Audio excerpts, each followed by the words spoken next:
nga oba yateeka omukono ku ndagaano y'abakozi okuwanyisiganya abakozi ne United Arab Emirates naye ganyo teekebwa mu nkola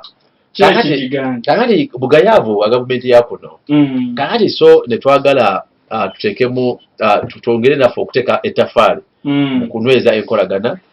nzize nkeereye nga tufunira delegation endala okuva mu ggwanga lya Zambia okuli deputy speaker owa parliament ya Zambia and actually mu parliament ng'aboludde oluvuganya gavumenti so tukola buli kisaanidde kyonna okulaba nga mu buweereza bwaffe tugezaako okutuukirira amawanga ago olunaku lw'enkya tujja ba tuli mikono egikuza amazaalibwa ga Queen n'abakyala wa Bungereza awo tujja kuba twegatta ku British High Commissioner ku maka atwala omukiise wa Bungereza commissioner ndozabanga gutwisa ambassador kati mu Luganda tumize tutya omukiise wa Queen bo abakiise bayo ambassadors babayita high commissioners kakati tugera kuba bayina emikolo egy'okukuza amazaalibwa aganya abakyala wa Bungereza n'ebirala ebyekusa mu buweereza so kyetulowooza nti wakati w'okubanga minisita w'ekisiikirize w'amawanga amalala tulina enkizo okunyweza enkolagana yaffe nga n'amawanga kuba ne Bungereza yemu ku mawanga galimu bannansi baffe abangi ate gayimiriddewo ku ddembe ly'obuntu abantu baffe abagenda abasinga bafuna obukuumi obumala era mabegakaawo twaliko n'ambasada ow'eggwanga lya Bufalansa wamu ne seneta oba omubaka atwala ensonga z'amawanga amalala mu palamenti eyo era netumuteeka ku nninga atwala kumanya lwaki Bufalansa tefuddeeyo nnyo ku ddembe ly'obuntu mu ddembe ly'obuntu olwo bali nkusigira ekifaananyi mbuweereza bwe ntera okubaamu nga minisita w'ekisiikirize w'amawanga amalala kale obeera omubaka w'ekyaddondo ali mu ab'ekyaddondo tulwana okulaba ekisooka nga obuweereza tukola ki tufuna oluguudo lwa Kiramatuga babe baludde era nalwo batadde ku nninga olina okuyita paka mu kiti bakolera roundabout y'omu kiti naye kasaaga tunokola zi diversion tunyigiriza ab'ewakiso wamu n'okukola ku luguudo lwa Kiteezi Buwambo bagambye nti okuva ekideezi okudda Buwambo bagenda tutandikako olunaku lwankya abatuuze mwetegeeze tractor ezo bazireese kuba twagala okulaba nga tractor zitandika okukola bakansala abaffe bonna ddala aba district njala okubebaza bali bakansala Kiku bali bakansala Akisa Mukaterenga Dumba Aron Daniel Kayabula Medi kansala Juli group yonna nga bwakiika ku Wakiso njagala kwebaza amaanyi namwe mutaddemu okulaba nga okusindika kwaffe enguudo zino zikolebwe kubaawo so oluguudo lwa Kiteezi Buwambo bange tractor bazireeta enkya bwe zitajja tujaza ekibira omanyi kati ebiro bintu bya service delivery patandika dukolako ne stretch eno okuva eno paka Mperere naye tukyalemedde ku KCCA ne Wakiso bagikole tulabe nga naye ekolebwako ate enguudo zaffe zino endala watuba bangayo azitandiseeko ezimu okuva ku Watimbe paka ejjokolera amaanyi ago ge twagala okuteekamu so mu service delivery olwo njogeddeko ku kya sector yaki ya nguudo osi mu parliament nayo tunyigiriza omanyi tula kakiiko akakosase nkulira akakosase tunoonya ensente z'omuwoomusolo nga batugamba nti ebintu tebakoze ku services z'abantu tunyiga nnyo nga tusanze waliyo ababbi tubala tubakwasala mukono gwa kyuma twagala parliament ebenga eruma of course mu parliament ewamu twalwana okulaba nga tubasuuza abaali bagala okutwala emmwanyi nebyo bintu bya lutabaalo kyoba twagamba tukozese buli muwaatu oguliwo wadde tukyabanja obuwanguzi bwaffe obutaalangirirwa ku mutendera gwa pulezidenti ffe ngaaba National Unity Platform naye buli muwaatu gwe tuyina ogwa service delivery twagala tugukozese nga lutabaalo kati bwe twala mu parliament olina okutayiza ababbi okubanga n'okubaganya omubbi ate ng'alina omunyago nakyo kya ttabbu twagala okulaba nga ne mu service delivery tufuna deliverables era tugezezaako nga parliament yawamu ensonga y'emmwanyi twali tuse ku nfeete endagaano nesazibwamu okusinziira ku recommendation ya parliament ate bwetuda nga mu kosase tukyayiga ssente eziwulatanyizibwa obubi ez'omubiw'omusolo so tulowooza ekyo kyakirwanako ku mutendera gw'ebyobufuzi tuli omolo tulinayo kandi twamuta tolit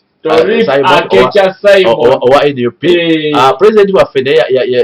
yayoze ku campaign n'abakulembeze abalala bangi era naffe tugenda bwe tudda naye twafunye okikanga bwanti waliwo baganda baffe abafunye akabenje omwali badde kansala Yakubu Kigundo owaikazo Angola twamuzisa olunaku lwajjo esayize ebbomba eyo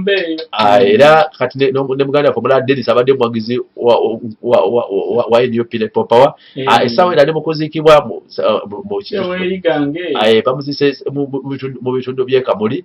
newankubadde ng'abadde weeyiganga tulowooza nti buli puroguramu yonna tujja gibeerako naye nga tusaasira nnyo bannayuganda n'ekibiina kyaffe ne famire z'abagenzi nti ate bangi abakyali ku bitaano mulimu namawulire wa NBS amonista Amerike mulimu abakulembeze baffe nga Nusfana Kato kansala wekawempe tulinamu kansala yakazibwako erinnya lya Dennis oba Senono Dennis naye nga basinga mumanya nga Dennis n'abalala abadde mu kabenje ako abafunye ebisago eby'amaanyi bamenyese naye mubasabire era tubasabire ng'eggwanga so tulowooza nti era bwe nabadde mu kuziika kwa kansala Yakobo najjukiza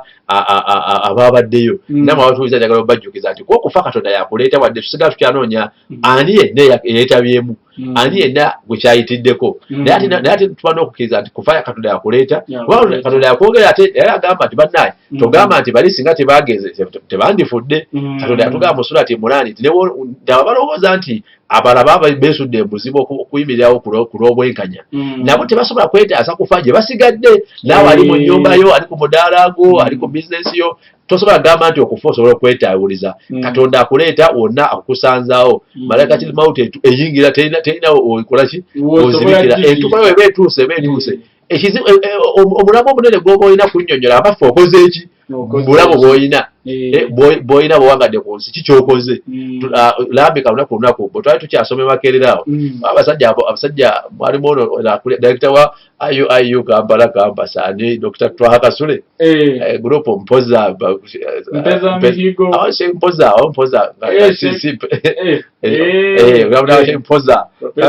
akantuza ba professor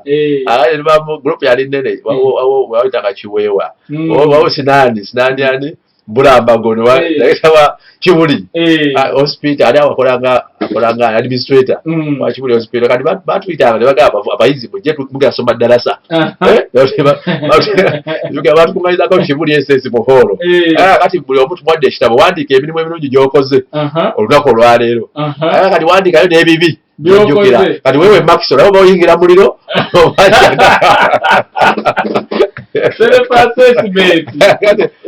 olina okuwangala woneko olukomera olabe mirimu ekyebiru gyokozeolezobeerawo eswala tosadde tolina kyosadde ase tosomye ku Kurani anti oli ku paaka tosomye ku Kurani kati so ogiwulirize wasobola kisoma giwulirize bw'oba oteze n'eddi oteze ki kati emitawaana bwekoleka assessment gwe kikyokoze Katonda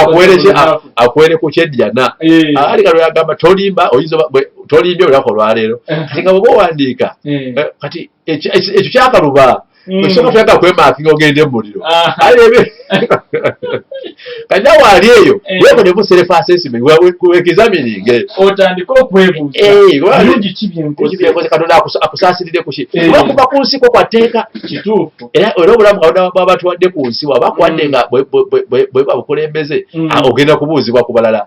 kati ogenda kubuuzibwa bweba akuwadde ku ssente taziyambye ne ku balala akuwadde obulamu osobola okuyamba mu bikolwa oluusi n'embutakolwa bwe batumye okubba nogaali sijja kubba musajja ono kibi n'okyeresa buki bweresa so buli muntu yenna ng'awuliriza wakati ogamba nti twogera ku omuntu agenze tusaba Mukama Katonda amusaasire muganda waffe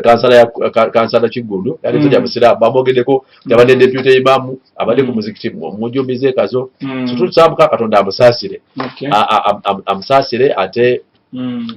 akkiriza emirimu gye mirungi yakola ate amusonyiwa ebyakola ki ebyamusobako naye okusobozebwa kutuyitamu ng'eggwanga tuddayo kukyusa ekinene nti eggwanga lireetalina bujjanjabi libadde litya amalwaliro baba tutema amalwaliro ng'eyo Soroti nga tebasobola kufuna wadde bujjanjabi butandikibwamu nga n'ambulensi onna gijja mu kilomita 2 kilomita 2 kati ate bwe mutawaana bwe tulina ng'eggwanga ku bantu baffe twetaaga okuteeka amaanyi ujjukira n'eddwaliro tulina okuzimba erubowa kati nga wano e Kampala omuntu omu yalibba ssente kati kiku nga tuli wano ng'abantu bategeeza ebiva mu Parliament n'ebigenda maaso mu ggwanga nga sinabala nakwanukula Olumanyi Museveni nawulidde ayogera naye Yale kuiseke mabegao. Kuiseke mabegao. Neba tubanga Kyadondo ate mwe balamusiza akenjawulo abekitezi abana bapako ku musenyu awo kwalo jange nzija nawo tujja ku graduation party kawugeza akaleero ate abo mukatadde awatuba nangabo abo mushiti abebulamu abe kasangati abe masoli mwena bana Kyadondo abe kabubu balamusiza akenjawulo tukyali mu struggle kyagala okulaba nga Uganda etudda mikono nga ebyogerwako bye bibafaako ebitekebwamu omulamwa bye by'abantu byebaagala okuwulira so ndyakwebaza Par FM n'Uganda ng'ekikuku tukyazaako olunaku lwaleero. Okay, honorable tulaba nga te in fact tukigattire wamu Parliament mwayisiza budget naye ate abantu bagamba biki honorable bye walabyemu ng'oba olyawo bigenda kubeera kwegamba ebigenda okufuuka ekizibu eri bannansi mu byayisiddwa oba byotakkaanyiza nabyo kubanga Parliament okuyisa muwendo oyinza okukigaana n'olinnya ne ku mmeeza naye abandi ne bagatutambula n'ekyo byolabamu. Mutawaana gwe nalabye mu budget eno okusookera ddala si budget y'abantu. Oba kati tuli mu ggwanga nga munnansi talabayo tayinza kutuula waka n'agamba kati basoma budget ngenda kufunamu. Obayo budget gye basoma n'ogamba nti bannange nze abadde n'2,000 ke basomye budget eno emitwalo 2 gikoze eki giyingidde. Eno budget ezikima bukimi. Bati kati nkubulya nasiga eno budget ekima bukimi n'omuntu kasigaza muki munsawo yekampu example toyinza kutandika kuleeta musolo gwoteka ku balandi road ng'okimanyidde ddala bulungi nti ebitundu ebisinga okuwa omusolo mu ggwanga abantu ababikoleramu bapangisa kubanga ebitundu nga Kampala Wakiso tawuni zonna abantu bonna bana bapangisa juke Uganda tetulina tteeka liteekawo minimum wage nti omuntu yenna omulimu gwakola afuna ssente ezimumala mawanga agakula okimanyi nti omuntu ali mu Bungereza oba America oba Canada oba wa kizibu nnyo okufuna okupangisa omukozi akolera ewaka okusinga ofuna enginiya akola ku kizimbe kizibu nnyo kubanga omukozi ewaka wa bbeeyi era ne bana abamu abagenda okukola emirimu gye balabakola emirimu gyogana omuntu akola abantu balwadde akola mbakadde omulimu guba gw'amaanyi nnyo kubanga abantu aba alabirira bulamu era bagoya ddala ssente mawanga agakula omuntu okuzaala omwana kuba omwana abeera wa ggwanga yensonga laki nti obutuuze kasaba kuzaalira ewantu obeera mutuuze wansi eyo omuntu okuzaala omwana mu mawanga gonna agakula gafa ku bantu baabwe aba afuna ssente Bungereza ndowooza buli mwana gw'ozaala bamulabirira $2,000 $3,000 buli mwezi nenga dollars 2,000 dollars 2,000 gwe zibale emuntu oli mu milioni nga 10 milioni yetesukkamu ate kakati ogera okulaba nti bazikuwa buli mwana kajokoma okuba n'abaana abangi era bamwe balina abaana abangi mawanga agatakula bagenda kulabirira abo newakubadde ate bannayuganda be bangi abava kuno bagenda eyo ate bazikayanyiramu nze mbalabirira nze mba n'abaana baziwani era abamu baluziza kyatabu kyannaku nenga omutima gwakyo gwakulabirira abantu kubanga omwana bamuwa support omwana abeera wa ggwanga awanirirwa wane Uganda bw'ozaala omwana n'egyomuzaala yennyini obonaabona okufuna omusawo akola omukyala ofuna omusawo amukolako nakyo tabbu okugenda nti bagenze paka yakamaliro gonna gali wala kyobolaba nga bakyala bangi abatufuddeko nga bazaala bangi nnyo naye nga bandibadde oba oliawo Katonda nga ye mubeezi waffe asooka oba oliawo mumuyandisiriza ku bujjanjabi oba oliawo ne babaawo kati kyakubiri n'otunulira nti wane waffe omwana waba azaalibwa enkuza ye gavumenti era kyemukwatirako essaawa eryo abantu n'otwala omwana omugemesa mu ggwanga lino awamu owawonguzi ogamba nti okumugemesa lulinga gavumenti yekubiriza abantu banaye temwagemesezza wajja bakwata ng'osanga abakyala basimbye layini bagenda kukola ki gemesa baana kati okumutwalayo gwolina ofuna ekirowoozo lulinga eba gavumenti poliisi ate nga bisembe tewaliwo ntambula na mpuliziganya nnungi naye nga babisembeza ku bantu abasajja nga baamini baali basajja nnyo baali bakulembeze nnyo n'obote kale yaweerezaako ne bakabaka obukulembeze obwasooka naye wansi wa gavumenti y'enyalemo waliwo okusomozebwa kungi nnyo tebakoma kubba kalulu ne service delivery nazo ne bazikweka pokopoko ogamba nti kati saawa eno omuntu ozaala omwana okuweerera fees kagamba nti kuliwo nti fees twayo UP ekisooka omuntu okusoma atandikira mu nansale UP batandikira mu primary ne USE naye ogamba nti abaffe njagala buli kitundu okusanga essomero nga ddungi lya primary lya UPE nga liwola bannakasero tegaliiyo ate n'amasomero agali aga UPE tebagayambako buli ssomero eddungi erya UPE liseera oba USE liseera n'okusinga aga private kati eyo gavumenti ebeyamba muntu wa bulijjo oba nedda so wano n'omwana omuweerera gwe weefaako so kati munnansi wa wano talina kyasuubira mu budget kati abantu bonna bapangisa mayumba buli lwoteeka omusolo ku balandiroodi ye tamenyeka na bantu yagenda gukwata bukwasi ayongeze renti yagenda kwongeza renti kati landlord bw'ayongeza renti agenda okubonaabona ye mupangisa omuntu wa bulijjo ati yo budget ebamuki kigati eno budget ekimaneza osigazeeka ekimbako bukimi n'akasuwa kugulidde ekima savings kati gwabadde asasula ennyumba y'emitwalo 10 egenda fuuka y'abiri oba 3 kubanga landlord akola ki agenda kuba ye ennyumba ze yazizimba ayagala okufuna returns oba amagoba kati iyo budget gye twogerako ejja yeno budget omuntu gyatabeerawo n'ateekako radio nti bannaye yino budget basoma tugenda funamu aba yeralekera ati ku luno bagenda kwongeza ki kuba budget zaafuka za kwongeza misolo kati mulimu omupya gw'abalandiroodi ogwo gujja tebane babongeza bwebongeza balandiroodi manya nti batenant nobutwali wano mu covid abantu nga bagalidde wakati yabakola gavumenti yavayo na incentives zigamba katuyambeko batenant abapangisa naddala abakozi ba business tubayambeko tekyaliwo kati gwe mutawana bwe tulina wansi wa gavumenti eno bw'otunulira essente ezisinga zasindikiddwa wa Congo ndobaga ati bakole enguudo e Congo kati ekyo tebakiremerako ne balwana nakyo of course numbers kati naye nga muno mu Uganda mulimu enguudo ezitanabakolebwa nga nereba nezimu enti nize bakozeemu nga luno Entebbe Express era tokoba kubanga osasula emisolo basasula ezaluzimba ne bw'oluyitako era olina okusasula ki ssente okugenda n'ebirimu naye bakozeemu byakusasulira naye ate owuli abakola ekyekongo kyokka ne Congo ekyatubanja aye gye boogera ssente kati ogenda okwesa ate eri nsi ndala kati munnayuganda akubira ekyengalo nti basomye budget sente trillions ezitwalibwa mu state house era ezongerwayo tezina makulu Mwai Museveni alina badvisors basinga ne districts za Uganda obungi badvisors bobala districts za Uganda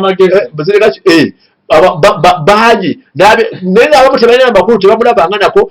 babasasula obusaala n'essente ez'ebisawo ezo zonna ziri kyokka kutawulira agamba nti ye asevinga nti bannanga abantu temukola ki abantu temulya nnyo kati yabivaako essente ze batwala mulimu budget nga yabyakulya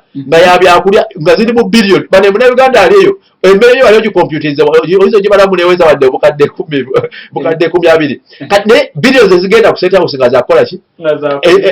oyinza veni atugamba nti bannange mu saving nze nkola ki omwema Museveni alabika ye ali mu nsi ndala atulawo mu office ne baminisita abamu ne badvisor abamu ye nga alowooza ye Uganda takyamanyi kigenda mu maaso bano bawulira nti badvisor tebaali kati amanyi na gyasangibwa omuntu ajja kulembera wa pulezidenti n'agamba n'aleeta minzaani nti mpima kawunga nti badde mulyenga gulamuzi kale timuliega gulamuzi ebira wano nga tuli mu covid ajja okwogerera eggwanga n'aleeta kaminzaani n'akawunga akamweye n'akambe n'asalako katini katono nti olawo katono bwe kati yakulirawo gye yalaba minzaani ne mu kibuga sinawe nali ngisanze epima mmere gye batandaba kufumba tulina eggwanga nga mutawaana gwennyini ng'okuba kwali kulembera paka kubaweereza nabo bona tebamanyi kigenda mu maaso mu ggwanga tulina atona ejjeno saabawolereza kale yafukawa oye ebintu asooka gamba nti kyekyo ngajja tumugamba mu parliament oyo amateeka amala n'agamba osonyiwe kati okulonda abantu twetaaga kati omukulembeze wabazze okwogera aveeyo ne mata eziri substantive ayogere ku nsonga for example okujjako kudaalira eggwanga Uganda gyayogerako oba agiraba mu kafirimu omwe bwe yajja kwogera mu covid ng'aletayo busopu bweyewala nti eno bali bwe bati ne biggulaafu awo walatukangale ku security eraleta simanyani nakyambadde simanyani ebintu bye tebitegeerekeka kati tomanyi isi gy'abategeeza mu Uganda mwe tuli first of all olaba nga ministry ya justice yeetaaga okuba ne substantive omuntu omulamba nga minister wa justice taliwo saawa eno osobola okuba ne political responsibility n'okubasinga ministry otherwise Attorney General Gobawa yali lawyer wa Museveni kati ye agambye yes no amateeka tugenda ogamujjukiza ng'ajja kuwa apology oyo ali awo tulina ministry ya finance bukulembeze bw'eggwanga okujja okugenda ku byenfuna by'eggwanga yazze olunaku lw'eggulo nti ayogere ku byenfuna by'eggwanga agamba asevinga ekisooka yasinga konvoyi empanvu mu Africa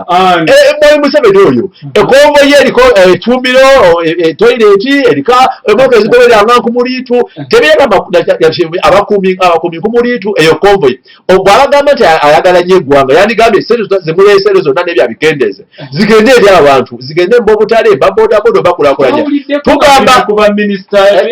bamusenero Monica Dokita abaga sente za bulanga ati kati nkulaga ebyettaka nakawa naggulu nga nabyo tulaba honorable Francis nkulaga nti tuli mutawaana mu ggwanga kati gamba nti talina kya governance abantu kati basigadde ku lwabwe budget eyisibwa eyongera banyonyola mu budget tubagamba nti tukendeze ku misolo alina ndimugamba nga president avaayo gambe mutekinge steps okulaba nga emisolo ku bintu ebikozesebwa sukaali butto ani bijjibwa ku bintu ebiva ebweru ekyagaanye paka olwaleero kati abalumirwa abantu oba alumirwa ye namakage n'abo abafunamu abatini ekyokusatu tugamba nti ebikolebwa muno tulina abakampani nga Bidco ne baagawa ettaka lya bwereere baganyako emisolo gonna buli kimu bakikola tebalina misolo gye basasula naye ate ebintu wamala obikola babitunda bweru kati akatale kaffe ne kasigala nga tekalina bikozesebwa situgamba twagala batekebweko envu basooke bafeedinge bannayuganda basasifayinga akatale ke Uganda nga ebyo batubyogera nga tetutunudde nayo nti ne oil wamusime amafuta bagasime hoima ne gafuluma ne gakola ne gagenda nago ne gafuluma eggwanga lirina ebyobugagga ebibala naye bannansi ate buli kijja kiba kinyigiriza mbo so budget eyafulumye n'ebigambo by'abakulembeze tebiri ku ludda lw'abantu just emwanyi bumwanyi twalanye bulwanyi ngaba wayizite aganzitwala jukira mu Uganda abantu bebalimira emwanyi bagula ettaka bapangisa ettaka nazikuna obulimi n'obulunzi tebuwagiddwa abantu bebevudde ate bamaze okulima olabyemu akatale kuba sente zeyongedde ez'emwanyi ate wawo dira jazi wambye bekwekabwekwesa ebinajja n'awambalaga akakino kyange zalina n'okuba mulira ebbeeyi zagula nzekka zatula nzekka ebweru ekyo twalwanye bwezizingirire okulaba nga tukibasuuza kati neggwanga buli ddembe ly'abannansi lyakununula buli ddembe ly'abannansi lyakununula era bannansi tubagamba bannange buli omu akwatibwako kulaba nga tufuna obwenkanya mu buweereza ffe tukola obwaffe ng'abakulembeze naddala abava mu National Unity Platform pulezidenti wange Kyagwanja terenyo bagamba nti kyeyasinga okukoppa Mbasiraamu kimu bw'olabanga ensobi gigisewo naki n'omukono gwo oba tosobola gyogereko oba tosobodde kale gikyawe naye ebisinga wano tusobola obikola obigisawo omukono gwaffe oba okukola ekisaanidde kubanga amateeka gali ku ludda lwaffe naddala nga tugoberera enfuga ey'amateeka n'amateeka agatulungamya kati budget ezze okwongeza emisolo bannansi budget tebongezzaako incentive yonna nti erina kyengenda obakolera era sente zisinza okusindikibwa mu sectors ezitagenda kubayamba bwe ziba nguudo waliwo ez'ekongo nga ne mu Uganda waliwo ezitanaggwa bwe ziba department ezisinza okufuna sente kati nga state house efuna nnyingi naye nga yandibadde si esinga okufuna ennyingi okuba kudiibuuda era department ezidiibuuda era zezikola ki zezifuna buweereza waliwo ne sector ezimu nga teziriimu bandiweereza kati abantu abadde balina nti omusolo gugendere ku nsonga yonna teguliyo ate ekyennaku waliwo omupya ogujja ali nego bayongeza kati munnayuganda owa wansi aba afuliddewa so that's why tukyasimbye nakakongo nga tugamba nti buli mwaka bonna ng'okuyitira okujjukiza abantu n'okuyamba abantu ffe gwe twagala okusoosowaza era tetunaba kussa mukono kyobula twengenyinga approaches wano mu ggwanga ne approaches ezisukkawo emitala w'amawanga okulaba nga rights z'abannayuganda kuba bino bibirana ku ddembe ly'obuntu kirimu ssemateeka afe oba omusoma omuko ogusooka guliko national objectives and state policy n'ebirala bulambika bulungi oba ogeze mu national objectives n'ebigendera bya uganda nti uganda y'abantu bannayuganda balina kubanga batuusibwako amazzi amayonjo tekitulabye nga kiteekebwamu amaanyi balina okufuna amasannyalaze balina okufuna amazzi balina okufuna ebyenjigiriza eby'obwereere balina okufuna obujjanjabi twagala ssente eziteekebwa mu bujjanjabi n'okuzimba amalwaliro n'okugempawalinga zibe nga eba priority tufune obujjanjabi twagala okulaba nga abaweereza bwadoleko bamusomero baani amataka gonna tubali twekenera for example nga land commission bagegabanya nagulu ne begabanya lipooti ey'ennagulu yalambika nti baminisita bo bennyini bakolanga ziddiiru zaabwe era bawalayo mudagano y'emmwanyi bakola ziddiiru zaabwe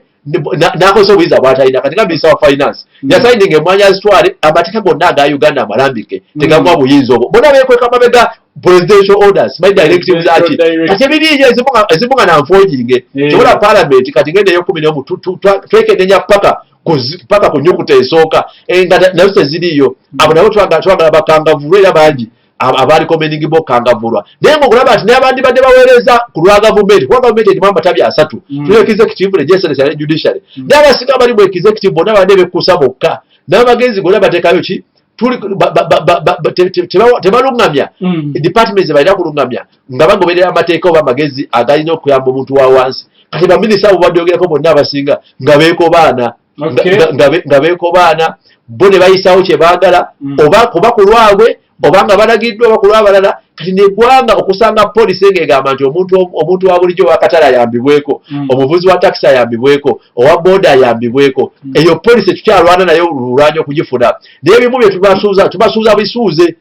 Okay, yitira ku noti 759 emu noti 7 noti nga naye Homeland Media Institute tugendeyo twale abaana basobole okusoma abasambi ba Kampala Road Greenland Towers basement floor munanga abaana basobole okusoma okukola ku TV ne radio 3 ways properties boba gambe takagendayo ogule munanga liri ku bay ensamsam atelin mata application ku mitwalo 2 bajja kulangira businesses zo nawo veyo ngoli musanyufu ate Alainsad consultant abale nakulabye opposite n'amafuta ga Gulf bagambe emirimu gy'aba cleaners office messengers plumbers mu Abu Dhabi Dubai Oman ne Qatar baji na Isra Junior School esangibwa wano ku Lwentebe kyamirawo ku bata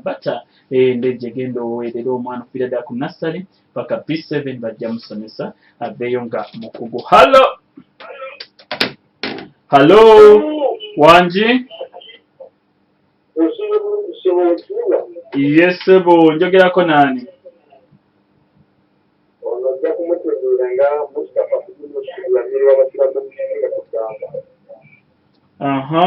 Mustafa tuyite mu bwangu obudde butukutte.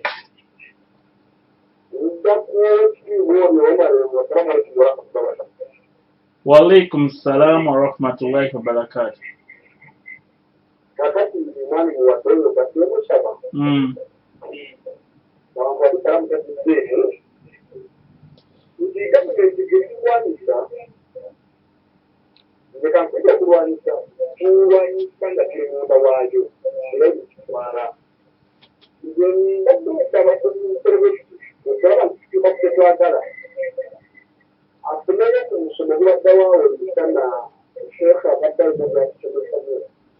Kubye twogeddeko kikyogerako Mustafa tambulire ku mulamwa 17 Pearl of Africa FM bw'okuba tuukira ku nsonga tusigaza eddakiika 2 yogera ensonga yo tugende. Halo wanji mu bwangu obw'ekitabo kikyogamba omubaka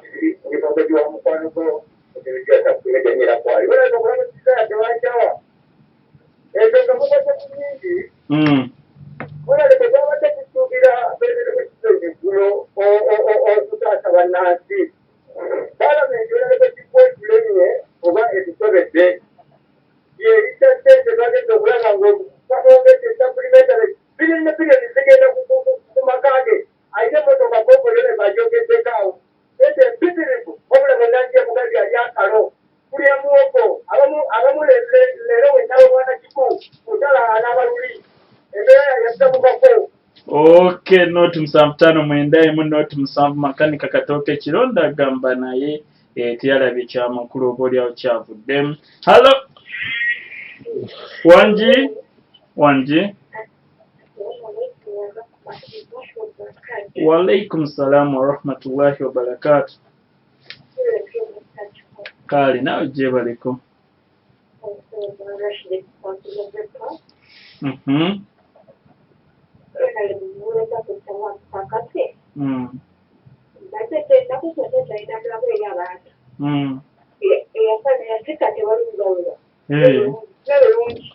Okay, kanfune omulala omu otubuulire naawe ate honorable tubeere nga tuwumbawumba. Hello Wanje kale sebo njogerako nani amanya kakoza haruna kusana marodi wakulekana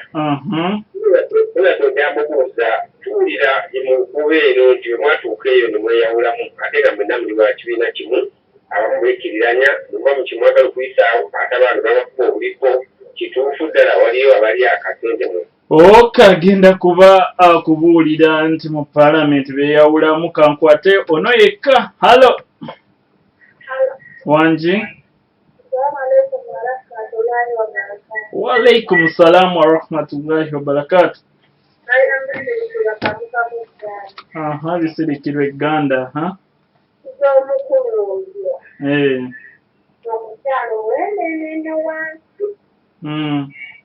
ebyo bye bateesa ne basanyuka nti babituuzizza nga bwe bafunye obusobozi obutuuze endagaano y'emmwanyi tebasobola kusala magezi gonna basanyuka ku mbeera y'ebintu bye tukozesa kubeesinga kozaffe abaawansi. Okay, honorable baddemu abo ate tuve wano abasigadde akadde tekagenda kusobozesa. Honorable kansooke n'oli agambye simanyi nti gavumenti mwina kubaamu ogikola ki ekisooka njagala omugamba nti gavumenti tagisomaako mu byafaayo agitegeere nga bweri. Ssemateeka waffe atugamba gavumenti etula ku matabi 3 executive, legislature ne judiciary. Executive mulonda president omu n'alonda baminisita, legislature buli kitundu kilonda omubaka waakyo ne bakola parliament, ate judiciary kitongole kiramuzi era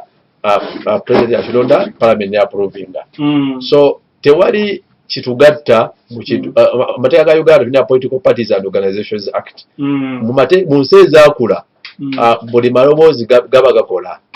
era naffe kyetulwana wano okuba nti buli muntu yenna n'endowooza ye atwalibwanga munnayuganda era toggwangamu amaanyi olw'okubanga omanyizibwa abanyigiriza. Tebakumanyizanga embeera eyo tesobola kukyuka nga gwe tolina kyokozeewo. Wenyigire mu bukulembeze, wenyigire mu buweereza, ate buli kkubo lyoba okuteeka sali batuufu mu mateeka. So okubeera mu kibiina kyonna fenga National Unity Platform tulowooza nti tulina emiramwa abantu kwe beegattira mu parliament already fe tukulira oludda oluvuganya naye twagala okuteking over buli parliament n'amatabi gonna tubeera kuba president oluli twawangula naye tukyalwana kulaba nga mu mbeera yona tukozesa amakubo agali mu mateeka okubeera nga tuli in charge of governance. Naye wakati w'ekyo tukozesa n'emiwatwa na buli we tuli okulaba nga amaloboozi g'abantu gavaayo kuba twagala obukulembeze obutuli omuntu wa bulijjo. Kati obeereyo n'ogamba nti tutidde tukoze tutya mwali badde mudde eno ojja tuka n'okutya ku muzikiti ng'olowooza bakutte nnyo abasiraamu twaleka tuli baziba misango. Oyina eddembe ly'okusinza tojjaamu enkofiira kubanga olaba bino babikola okuteekamu okuteekawo okutya. Ffe kasatu kubanga bye tukola tugoberera amateeka amalambike mu ggwanga lino tetuba na mutawaana gwonna. Ekyokubiri obuweereza abantu si bwa kufukaamirira nti mutuyambe eyo right. Era ba appropriatinga ssente ez'omuwi w'omusolo ez'eggwanga balina za appropriatinga mu bwenkanyi n'eggwanga. Bwe tugamba nti appropriation erina okuwenkanankana ezo demand tuziteekawo. Kyova olaba nti buli ttabi lyonna twetaaga okulengeejingamu era tukozesa nnyo parliament waba tulwanirira obwenkanya naddala wonna awasobose. Bwero kituufu in terms of numbers abantu ba bulijjo bonna kye bakwatako okulaba nga buli kitundu kireeta omubaka oyo ayimirawo ku views ku nsonga z'abantu seka tuwerayo bangi ne tukola majority kiba kyawedde dda kale obuzibu so buli omu alina okujuguza buli omu wa kitundu kyalonda omuntu anayogera ensonga awo kiba kyawedde dda so njagadde ekyo kyanukula babadde bebaza salaamu waalaikum salaamu warahmatullahi wabarakatu naye njagala okubazaamu amaanyi tutokwangamu amaanyi wakati webitusomooza byonna omanyi katonda yatugamba mu Kurani abange mulabanga abasomoozebwa naye Mukama Katonda tannaba kubavaamu Mukama Katonda tannaba bavaamu musigala n'essuubi okole buli kyolina okukola ng'assa kibanga kituufu mu mateeka ne mu ddiini yo oba Mukama Katonda ajja tuwa obuwanguzi okusomoozebwa of course tuba oluusi n'obusozi enamali usiri oluvannyuma lw'akasozi waliyo akaserengeto obuzibu tuyitamu tebukumalaamu amaanyi enkya oyinza okuba nga tuli ku museetwe tulina kusigala nga tukola ebyo ebisaanidde naye n'obuteerabira okukola ebyo Katonda waffe byatusuubiramu okukola mikwano gyaffe pulezidenti waffe Kyagulanyi Ssentamu Robert ali mu Kamuli ebitundu bya Busoga agenze kwetaba kuziika bw'aveeyo ate ayolekere omoro tuleyo omoro ab'omoro nga muli kuno tugenda tulonda toliiti akabonero ka manvuuli so bamikwano gyange ab'Ekyadondo East tulwana okulaba nga tufuna obuweereza mu mbeera zonna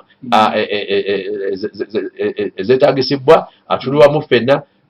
twagala okulaba nga enguudo zikolwako oluguudo lwa Kiteezi Bwambo bange tractor bazireeta ate tukyalana ne ku chorus abakola Kiramatuga nabo bali busy in terms of enguudo zaffe ddala eziyitamu eziri wansi wa town council abo nabo tubajjukiza enkya n'eggulo of course tusooka ne tujjukiza bwe banaagaana okuwulira era tujja kuba nammwe nga tubagamba ekiddamu naye emikwano gyaffe mbaagaliza olunaku olulungi mbagaliza akawungeezi akalungi tugwamu amaanyi ffe mu parliament omuntu okola ku musenyu awo tugenda graduation muvubuka munnaffe gwe batikidde mwebale kusoma n'abazadde abaweeredde tugendaawo kubanga tumukulisaayo mu misomo bangi abasomye mu Kyadondo tujja kuba ffenna mu sizoni eno naye nga avunaanyizibwa baffe ng'eggwanga era ng'abantu gwekola ekiri mu busobozi bwo ate kikusuubirwamu ffenna awamu bwetujja okwetaasa n'okwenunula n'okusigala nga tusaba Mukama Katonda kubanga batali Mukama Katonda lino eggwanga lyazimbibwa ku lwa Katonda n'ensi yaffe lwakulaba balyaza amaanyi Katonda mbeere bulungi mweraba